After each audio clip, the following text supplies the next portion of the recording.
that was the way it was. I mean, I was talking to my wee grandson, wee Shane, the other day, and he says he was watching the Nelk Boys on YouTube or Twitter or one of them things. And he says, Grandad, did you have comedy back when you were a wee fella?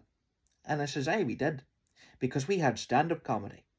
But when I was a wee boy, they didn't do stand-up comedy the way they do it now. You had to have your back to the audience, and you had to do the whole thing through Latin. And if the priest caught you laughing, you'd be in trouble. Because I remember my twin brother Patrick, we were watching some fella, and he started tittering laughing, and the priest took him outside and he shot him in the head. But he didn't die, he was fine, because you didn't go round dying back then if you got shot, you just got on with it. And then we had a meeting in Rome, and they says, actually, it's all right for you to laugh. So then I became a comedian, and I started writing jokes, and a lot of the ones I did, you'd still hear them today. I told the first ever knock knock joke, and it went, knock knock, who's there? It's me, Grandad. And they'd be falling round laughing because I wasn't at the door at all. But a lot of older people didn't like it now because a lot of them didn't have doors. And my granny in the town, I remember she didn't have a door. She had just a big stone, and she rolled it over and back. And then when she died then, we rolled the stone in front of the house, and that was just her grave.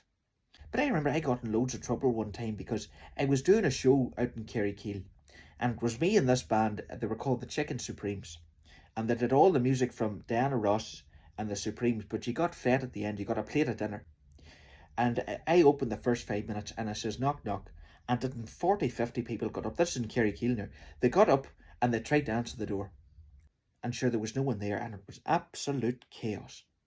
And the manager, he comes over, he says, right, you're not coming back here again. And that was it. I didn't perform in Kerrykeele again for about 50, 60 years. But it wasn't paid very well, Sometimes you'd get money, but other times you might get a bit of food or a bit of dinner or something. But there was one time this man, he paid me in scallions. And so I got 50 scallions.